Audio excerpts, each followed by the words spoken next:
working hard before the descent back into Tanunda.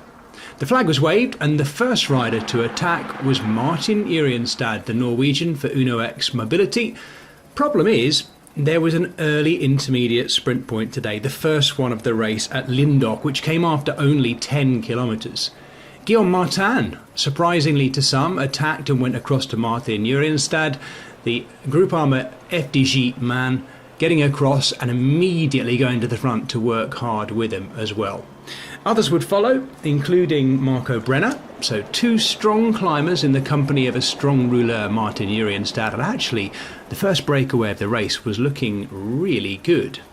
Problem is, UAE Team Emirates saw the threat, particularly of Brenner and Guillaume Martin in the breakaway, and decided to bring it back. And they were bringing it back, of course, because they wanted Jonathan Narvaez to take the first intermediate sprint. And look at this. This is how you do it, even with the Oka jersey right there.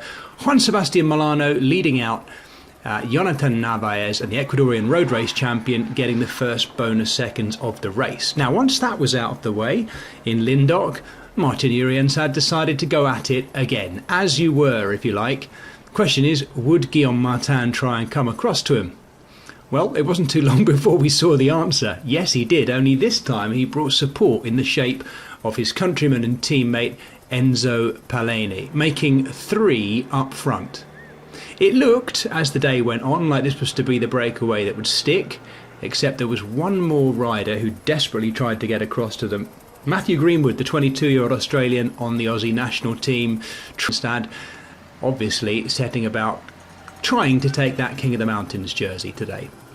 Very impressive ride was being done by Tim Rex on the front, the youngster for Visma Lease bike, and behind him the entirety of the Ineos Grenadiers team, partly looking after the Oka jersey of Sam Watson, but then also, of course, thinking about trying to get the win in Tanunda again, and for the 3rd year in a row for Sam Welsford. The question on everyone's lips, could Welsford do it in the colours of his new team, Ineos Grenadiers? There he was, right in the middle of the shot, in the cream and orange jersey of Ineos Grenadiers. Back to the sprint point again, this time in Angaston, and it was Guillaume Martin taking the second and final of the bonus seconds. He waved goodbye to the breakaway. Enzo Paleni then knew his job would be about trying to survive as deep as possible. Martin Urienstad took the final King of the Mountains points, and as soon as he'd done so, Enzo Paleni, the Frenchman on the Groupama FDJ team, headed off by himself. With 7.3k to go, he was still there,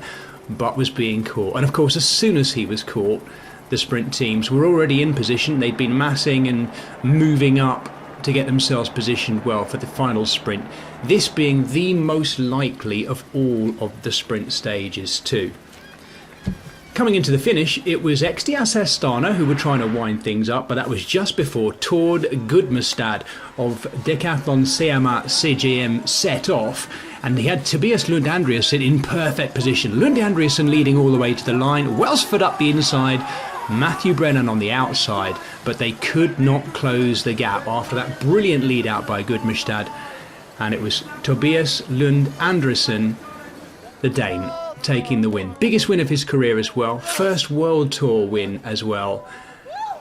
Question was, as we watched these pictures, would it be enough for him to take the Oka leaders jersey? He got the 10-second time bonus. As we look back to the prologue, we saw he had a 9-second deficit, so just enough. There was the overhead shot. Look at the speed of Matthew Brennan coming there too.